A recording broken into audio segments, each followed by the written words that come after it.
Sarvopanishado gavaha dogdha gopalanandanaha partho vatsa sudhir bhokta dugdham geetamritam mahat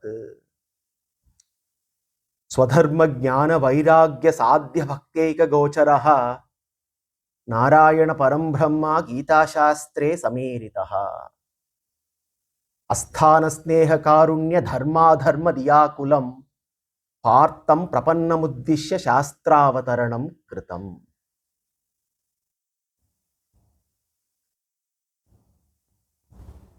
With Krishna's grace,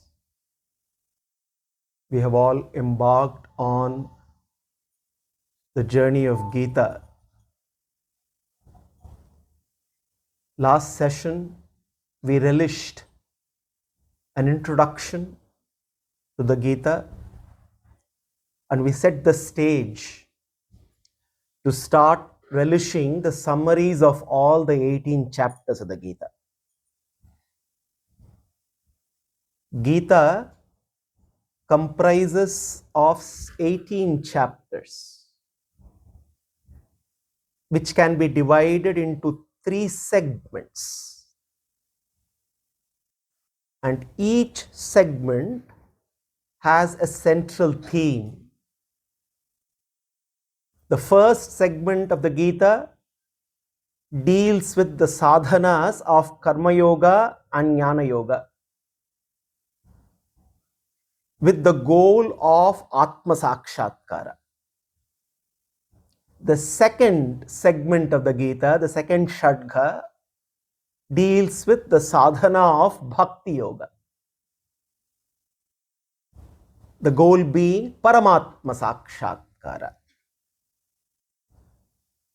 The third hexad deals with summarizing, clarifying, and concluding all the teachings of the Gita, giving us a coherent framework to understand Tattvahita Purusharthas. Tattva being ultimate reality, Hita being the means, Purushartha being the ultimate goal of life and living. The first chapter of the Gita is called Arjuna-vishāda yoga. We may all wonder, how can the sacred text, the most sacred text of Sanatana Dharma begin with Vishāda? Arjuna-vishāda yoga. And many times we may overlook the first chapter, looking at it as simply setting the scene in the battlefield. And many times we straight away jump into the second chapter, which begins with Krishna's teachings. But we need to understand the significance of the very first chapter of the Gita. It sets the stage. It serves as a launching pad for us to begin the exploration of life's most important questions. Only when we study the first chapter, we get to understand the fundamental questions that we most often fail to ask ourselves. So therefore, today we are here to look at the overview of Arjuna Vishāda Yoga. Asthana Sneha Karunya Dharma Adharma Diyakulam Partam Prapannamuddishya Shastrāvataranam Kritam. Shastrāvatarana. The advent of Gita is captured by the summary shloka from the Gītartha Sangraha. Arjuna was in a state of confusion,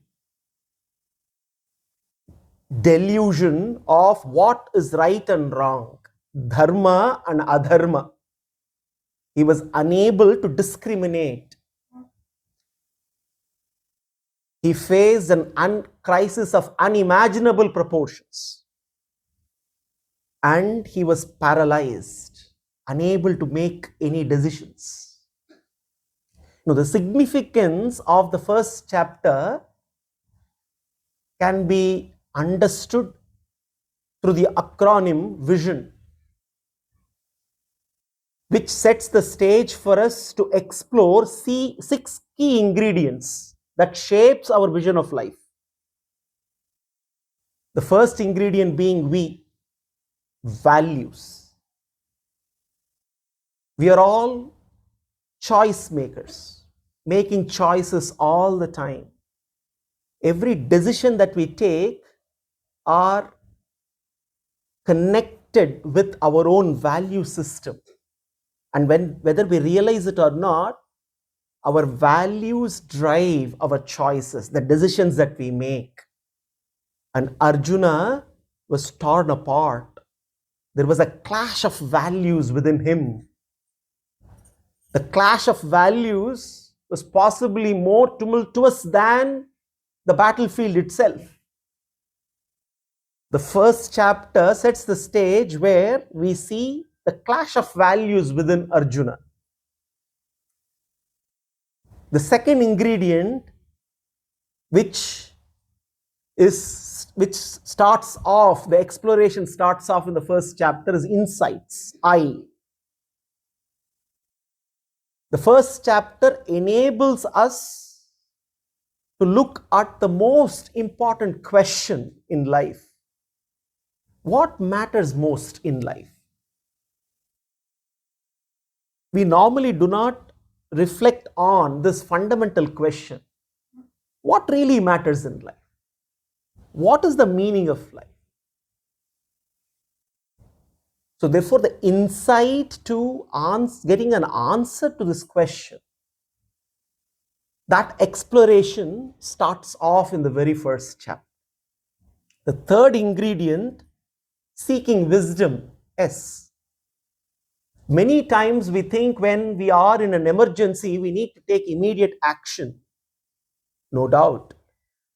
But we also need to understand that emergencies demand deep humility, to also be aware that we may not be adequately prepared to do what is required to be done.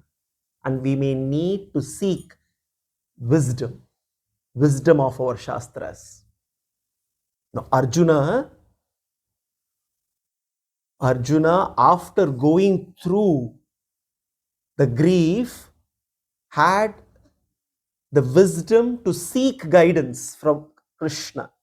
And therefore, the third ingredient of seeking wisdom, the first chapter sets the stage where Arjuna, after going through a contemplation on certain fundamental questions that plagued him, was in a position to seek counsel. The fourth ingredient, I, inner healing. The message of the Gita not only addresses our mind, not only addresses our intelligence, it also addresses our hearts. There is philosophy and there is also compassion. The message of the Gita is founded on unconditional love. Arjuna's bruised, battered heart is healed through Krishna's message. The fifth ingredient is open-minded reflection. Krishna enables Arjuna to reflect, contemplate on the challenges ahead. And it is very important for the journey, for any journey, to be founded on the ingredient of open-minded reflection. And the sixth ingredient in nurturing growth. Nurturing growth, as in any journey, it is very important for us to nurture. The first chapter sets the stage for Arjuna's transformation. Now we see a crisis within a crisis. War itself is a crisis of unimaginable proportions. But we see within the crisis another crisis. Arjuna has an inner crisis. And every crisis also presents an opportunity for growth. The first chapter demonstrates how in every Vishada, embedded in every Vishada, is an opportunity for Vijaya. Gita is a journey from Vishada to Vijaya. Every crisis has presents us an opportunity for growth. The word crisis itself has the answer. There is in crisis. When we start asking what is instead of what if, that is when we can actually start to find solutions to every problem that we face. Most often, we lead with the question, what if? And this question, what if, leads to all kinds of complexities. We are gripped with fear. We start to imagine things and we are perennially in a state of fear because of the unknown, the uncontrollable, the unpredictable nature of the world around. Therefore, the first chapter of the Gita sets the stage, serves as a launching pad to shape our vision, because after all, vision is so very important. It acts like a compass to guide us. It is our vision that guides us in our life, and therefore it becomes very important to have the right vision. And the first chapter of the Gita helps us to start shaping our vision, exploring all these 6 ingredients. It seems there was this young lady who was in her university, and then she comes home and goes to her father. She's quite dejected, very stressed, and says, "Dad, I give up. Day after day, I keep struggling. I don't know what to say. I only see problems all around. I keep fighting. I keep struggling. I just cannot manage the stress. I just give up, Dad." The dad was a wise man. He calmly took her along with him to the kitchen. And then he picked up 3 pots and started boiling 3 pots of water. And in the first pot, he put a carrot. In the second pot, he put an egg. And in the third pot, he put some coffee beans. And he let the water boil in all the 3 pots. After 20 minutes or so, then he switched off the stove, and then he put the contents on the table. He transferred the contents to 3 bowls. And he looked at his daughter and said, "What do you see?" The daughter is already frustrated. She looked at it and said, "What do you think? Carrots, egg, and coffee beans. What do you expect me to answer?" The dad smiled and said, "Why don't you feel the carrot?" She went ahead and she touched and felt the carrot. It was very soft. And he said, "Why don't you feel the egg and peel the layer?" She went and touched the egg and she found the inside very hard. And then he gave the third bowl. "Why don't you taste it?" It was aromatic. Coffee tasted very nice. And then the dad looked at his daughter and said, "What do you think?" She did not understand what's going on. She looked at the dad and said, "Dad, please explain." Then the wise man said, "You know what? All 3 of them faced the same adversity. 100 degrees boiling water. Carrot, egg, coffee bean. All of them faced the same adversity. The carrot, which was hard, relentless, when it was put in the boiling water, became soft and weak. The egg, which was soft with a hard shell, when it was put in the boiling water, became very rigid and hard within, whereas the coffee bean was unique. When it was put in the boiling water, it transformed the water to taste, to give it taste, fragrance, aroma. Father looked at his daughter and said, "What do you want to be? Carrot, an egg, or the coffee bean?" When faced with adversity, all three behaved differently. It is the coffee bean which transformed the situation, added fragrance, and overcome what is supposed to have been a challenging situation. Arjuna was like the carrot, hard, relentless, strong, and when he faced the adversity of the war, he broke down. He broke down and he was unable to handle himself. Arjuna, the valiant archer, was the most skilled archer, warrior. On the battlefield of Kurukshetra, was unable to make a choice between whether he should engage and fight the war or disengage and walk away. He was unable to discriminate between what is dharma and adharma on the battlefield of Kurukshetra. The first chapter of the Gita presents us the battlefield scenario where the Pandavas and Kauravas face each other. Arjuna requests, commands Krishna to take him right to the middle of the battlefield. And that is where the trouble begins. Arjuna gives 4 reasons as to why he should not fight the war. He gives both personal and social reasons. Arjuna starts to teach Krishna what is dharma. He starts to present all kinds of arguments, both personal and social.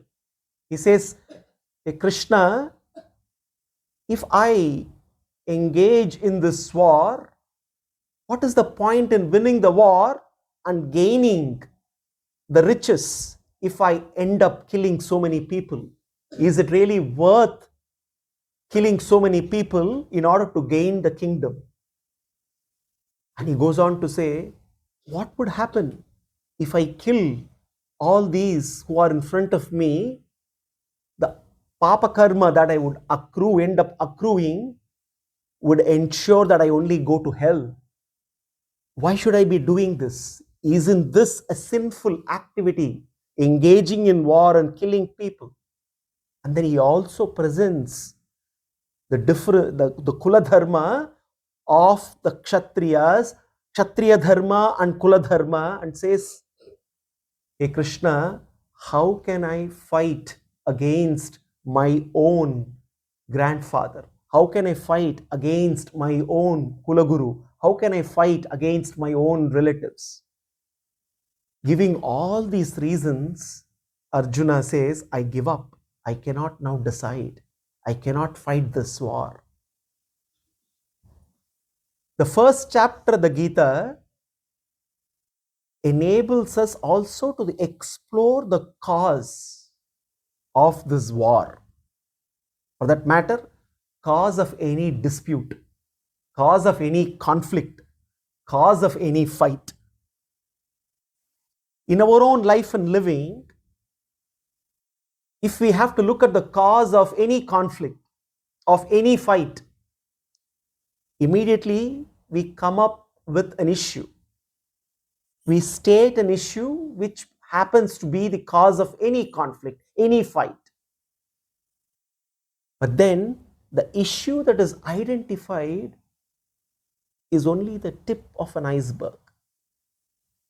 Because the actual cause is normally not stated, remains unstated, is not easily apparent. Just like how the cause for the war of Kurukshetra, the war between the Pandavas and the Kauravas, the cause that can be stated is territorial dispute. The issue is a territorial dispute over the kingdom. But is that the real cause? It's only a tip of the iceberg. The actual cause is not the issue. The actual cause for any conflict is not the issue, it is the people with issues. It is the people with issues which is the actual cause for any conflict, for any fight. In the case of the war of Kurukshetra, we know the cause.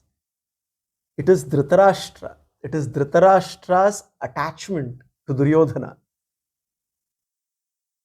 Territorial, if it was the cause was only territorial dispute, it could have been easily resolved because Pandavas were so very accommodating. Any issue is resolvable, but people with issues requires a lot of resolve to solve. Not easy at all. Dhritarashtra's attachment was like a cancer that completely made him irrational. He lost his own sense of what his duty is. And in that process, he became a major cause for this massive war that ensued. The battlefield setting of the Gita demonstrates its core teaching. Many times we wonder, how can a text on philosophy, profound philosophy, is taught through the Gita, but it is set in the battlefield? Why is it so? The battlefield setting of the Gita demonstrates its core teaching. When we look at the war from both sides, Arjuna and Duryodhana, both were disturbed. Both Arjuna and Duryodhana were disturbed. The first part of chapter 1 is all about both of them observing their armies and the other armies. Duryodhana was very, very optimistic, that he was so arrogant that he assumed victory is his. Based on his own numerical strength, the numerical strength of the Kaurava army, Duryodhana assumed that the Kauravas are going to win. But then when he looked at the impressive battle formation of the Pandavas, he was shaken, he was disturbed. Duryodhana was disturbed because of his fear of defeat, fear of his own life. On the other hand, Arjuna was also disturbed. Arjuna's disturbance was caused by fear of loss of lives. This is one fundamental difference between Duryodhana and Arjuna. Arjuna also was in fear, but his fear was fear of loss of lives, not his life, loss of other lives. In the case of Duryodhana, his was fear of loss of his own life and also fear of defeat. Both were disturbed, but then the way they reacted to the disturbance is so very different. Their reactions are so very different, and their dispositions are so very different, and therefore their differing dispositions also reveal their differing destinations. Duryodhana, the moment he was shaken, he started engaging in political maneuvering. That was his default behavior. He started political maneuvering in order to see how to somehow rally around his forces to ensure they can win over the Pandavas by hook or crook. On the other hand, Arjuna, being shaken, when he looked at the army and he was shaken too because of loss of lives, for a moment he was not sure whether he should fight or not fight, and eventually he took shelter of Krishna. In the case of Arjuna, in the case of Duryodhana, he ignored Krishna completely.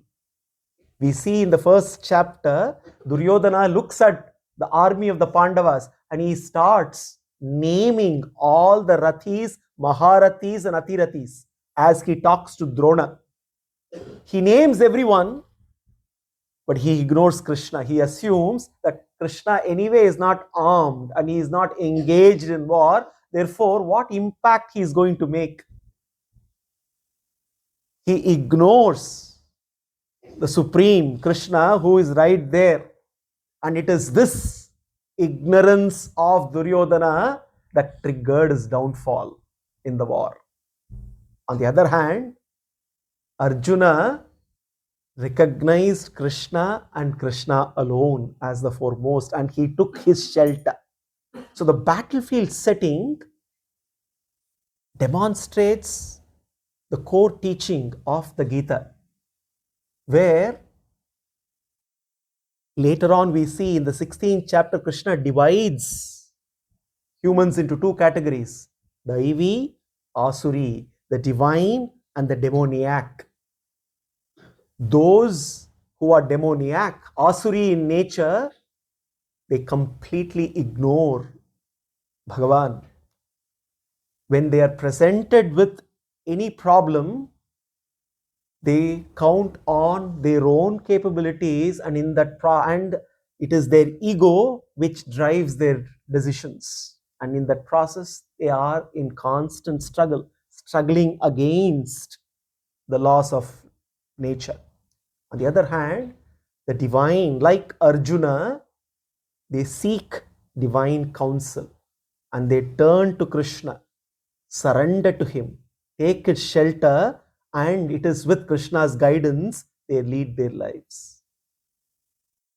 There are one class of people who are only looking at gifts in life.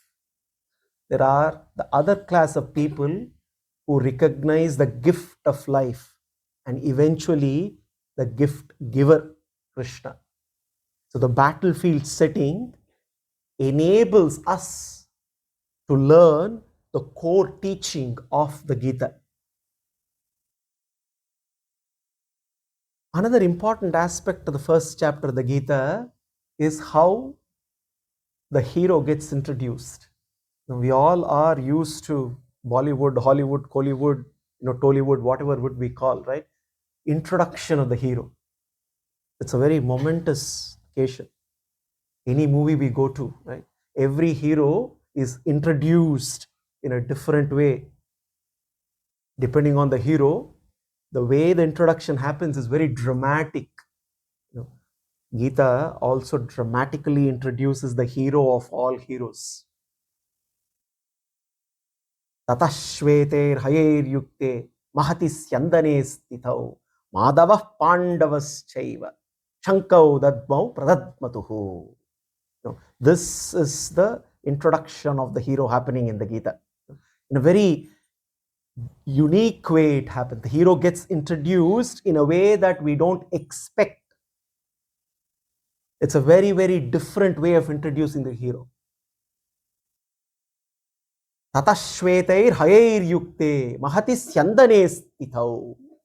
It seems it was a magnificent chariot drawn by white horses.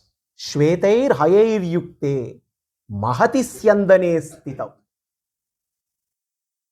A magnificent chariot on the battlefield of Kurukshetra is present, and as the chariot comes in, the chariot is magnificent, but the sight on the chariot is even more magnificent. Seated on that magnificent chariot are Krishna, the charioteer, and Partha. But what is very surprising here in this hero introduction is the role reversal. An unexpected role reversal.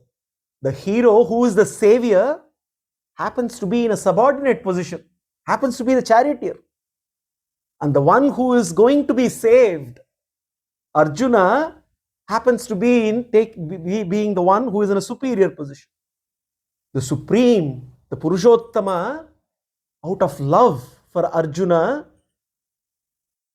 decides to take such a lowly position as a charioteer. This introduction of Krishna in the Gita has a very important teaching, very important lesson. It shows, it demonstrates the love that defines divinity. This introduction of Krishna in the Gita also demonstrates his loving disposition and the centrality of love in his revelation. The whole message of Gita is founded on love, Krishna's unconditional love.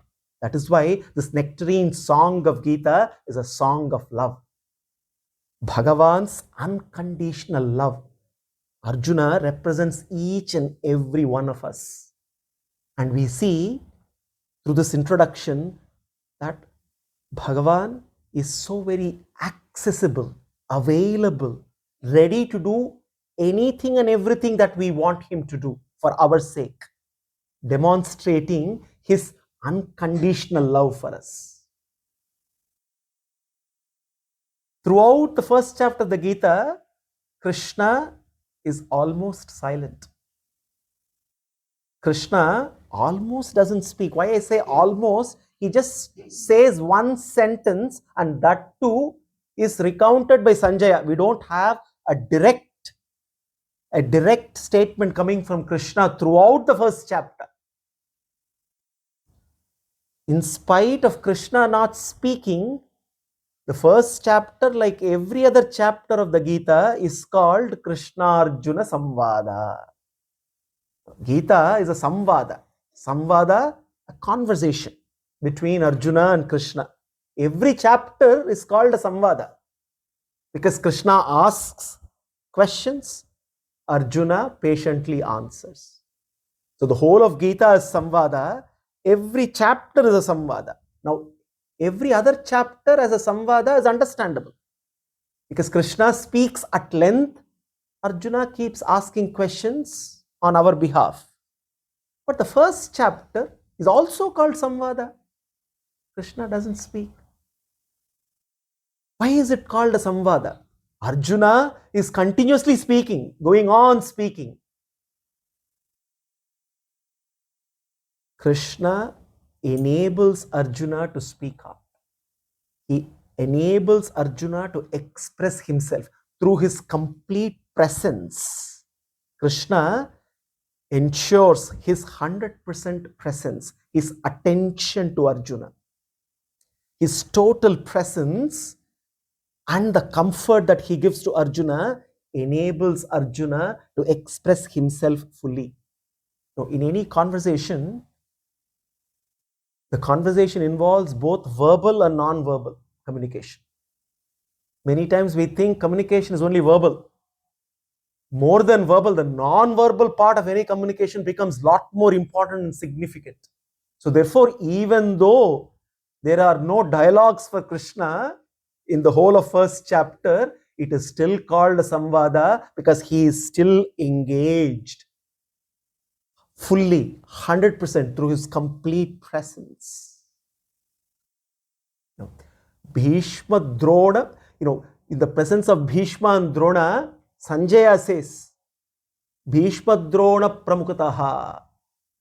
In the presence of Bhishma and Drona, it seems, Uvacha Partha Pashyaitan, Samavetan Kuruniti. This is the only statement that Krishna makes, and this is what Sanjaya recounts. Throughout in the first chapter, this is the only statement that Krishna makes. What is that only statement? He Partha Pashya Samavetan Kuruniti. Samavetan Kuruniti. The Kurus have assembled here. Pashya. See. Very interesting statement. We need to spend some time here to understand the significance of what Krishna says here. The only statement that Krishna makes throughout the first chapter, 46 shlokas, one statement that Krishna makes. Uvacha Partha Pashyaitan Samavetan Kuruniti. Arjuna asks Krishna, hey Krishna, take me to the middle of the battlefield and I want to see the opposing army. Now, in order to fulfill Arjuna's desire, Senayor Ubhayor Madhye Ratam Sthapayamechyuta. This is what Arjuna wants.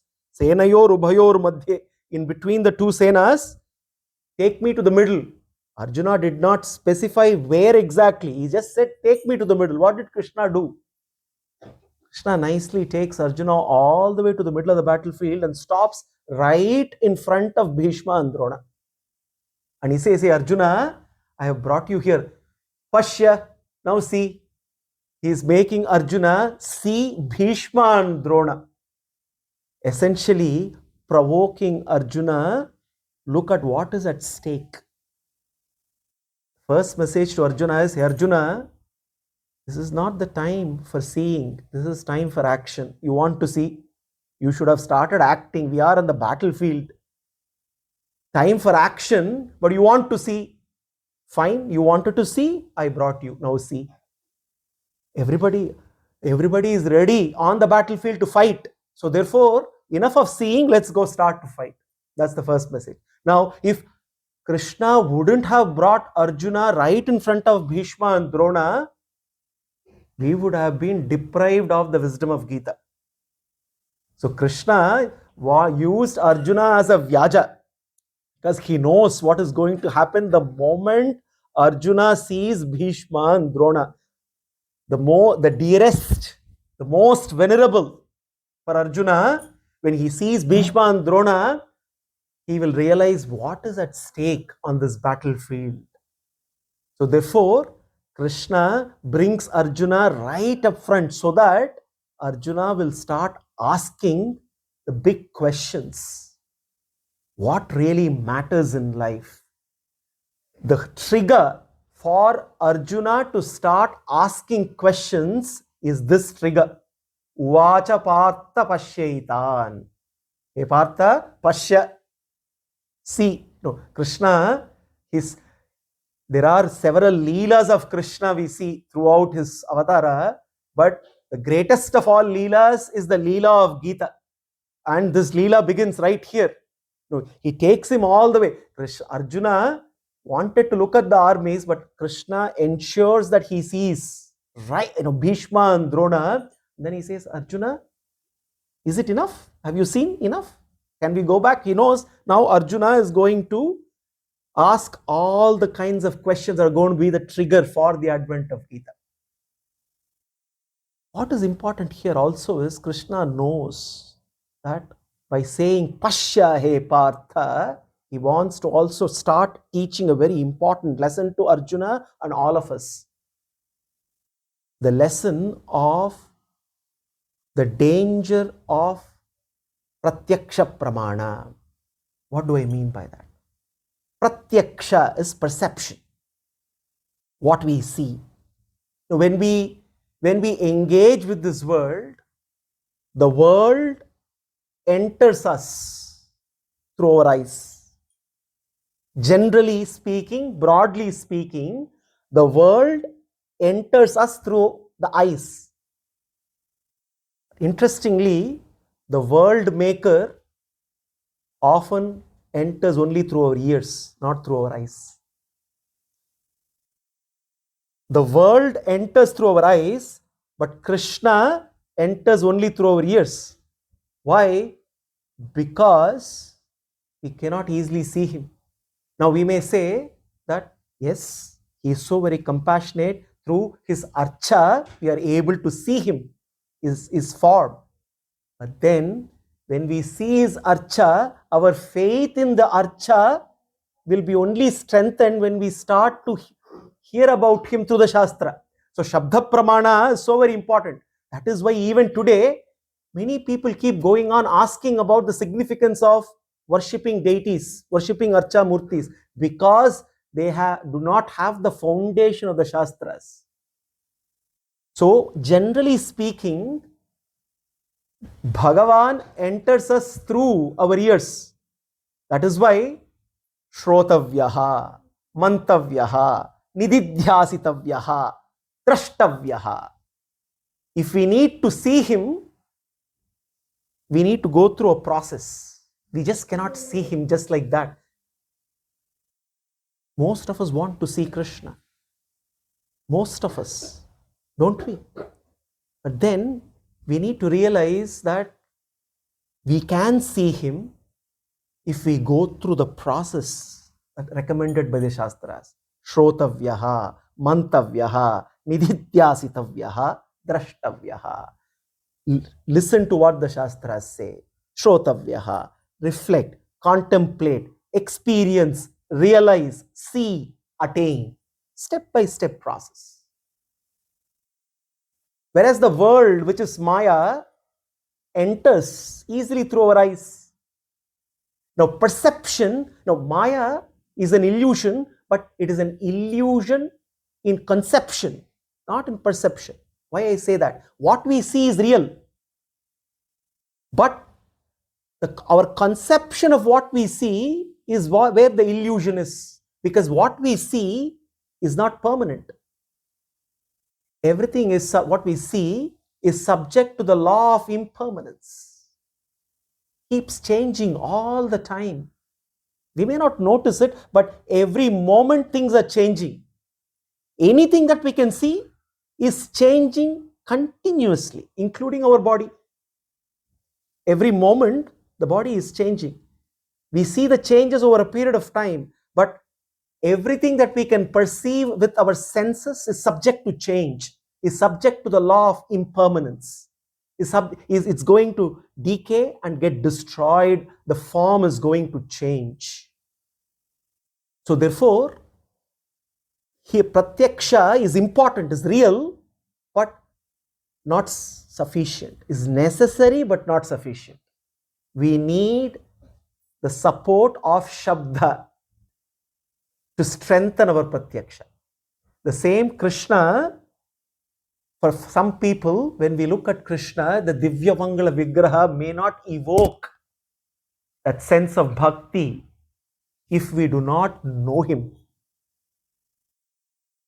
But how do we know him? Through the Shastra, through Shabda. We need to start listening. We need to start listening. The more we get to know about him and know him, our love for him grows, and therefore then we start seeing him.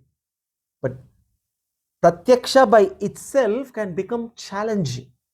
This is what Krishna, by bringing Arjuna to the middle of the battlefield saying, hey Partha Pashya, he also knows, because what Arjuna sees is going to change how he is going to see. What Arjuna saw changed how he saw. How do we understand this? What we see changes how we see. Why do I say that? Arjuna, until then, was looking at the army and he was saying they are all allies of Duryodhana. But the moment he saw Bhishma and Drona, what he saw changed how he saw. Immediately he says, Drishtvevam Swajanam Krishna. Those, the allies of Arjuna became Swajana, which means my relatives. The moment he saw what he saw, how he saw changed, which means we cannot depend on our eyes to drive our vision. If we let our eyes drive our vision of life, we are always misdirected. Because eyes have limitations. Our perception has limitations. What we see has limitations. What we see cannot dictate how we see things. How we see things, we need to use our intelligence, and this intelligence has to be strengthened by Shastra. Arjuna looks at Bhishma, Drona, and suddenly looks at everybody who is standing there, now are no longer allies of Duryodhana, they are all his relatives. Dushtvevam Swajanam Krishna Yuyutsam Samupastitam Sidanti Mama Gatrani Mukham Cha Parishishyati. Sidanti Mama Gatrani, his legs started to shake. Hey Krishna, Sidanti Mama Gatrani Mukham Cha Parishishyati. My mouth is drying up. Vepatushya Shariram Me Roma Harshasta Jayate. My skin is burning. My hair is standing on. I have horripilations all over. I do not know what's going on. Hey Krishna, my heart is racing. I'm unable to control myself. I'm sinking, and deep. He's going to an abyss of despair, despondency. Arjuna is struck by unimaginable grief.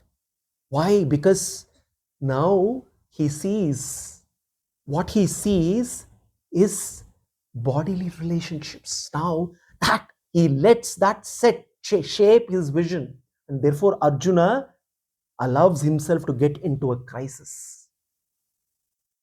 And the crisis that is described in the first chapter, the crisis is, we see three dimensions, three levels of dilemmas. Again, very relevant to us in our day-to-day lives. The first chapter presents three levels of agonizing dilemmas: emotional dilemmas, ethical dilemma, existential dilemma. And we can relate to Arjuna's these three dilemmas very easily. Emotional dilemma. On the one hand, Arjuna was jubilant. As he entered the battlefield, he was jubilant, joyful. And the moment he was in the middle looking at Bhishma, Drona and everybody else, he was overcome with agony, apprehension, clash of emotions. There was an emotional dilemma. He was torn apart, not knowing what to do. All of us go through these clash of emotions all the time. Emotional dilemma, ethical dilemma. Arjuna had two duties to do. The duty as a kshatriya, which means to fight the war, and the duty as belonging to the clan of Kurus. Kshatriya dharma, Kula dharma. These two dharmas were in conflict. If he adopts Kula dharma, he cannot fight the war. He has to protect his own race. But if he adopts the Kshatriya dharma, he has to fight against his own relatives. So he was torn apart. Suddenly he sees that the boundaries seem to be all messed up. The ethical boundaries, he's stopped seeing clear ethical boundaries. Ethical dilemma. How many times we come across conflict in the various duties that we need to perform. And the third level, the third dilemma, existential dilemma. Now, all of us have this longing to survive, and we struggle to survive. But we also have this longing to find a meaning to our survival. After all, if there is no meaning to our survival, then it is only existence, it is not living. Now, Arjuna has this existential dilemma. Now, if he has to survive, he has to kill. Now, if he has to win the kingdom over, he has to kill his relatives. He has to kill Bhishma. He has to kill Drona. He has to kill every relative. And if he ends up killing those relatives, then when he wins the kingdom, the very people whom he wanted to be ruling and be with him, supporting, will be gone. So there is an existential dilemma that Arjuna sees. And the first chapter of the Gita plays all these dilemmas, and we're going to see how Krishna is going to help address each of these dilemmas, help Arjuna make the right decisions.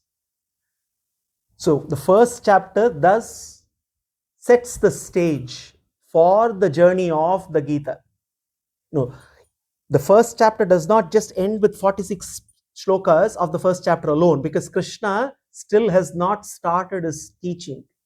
Krishna starts his teaching in the second chapter.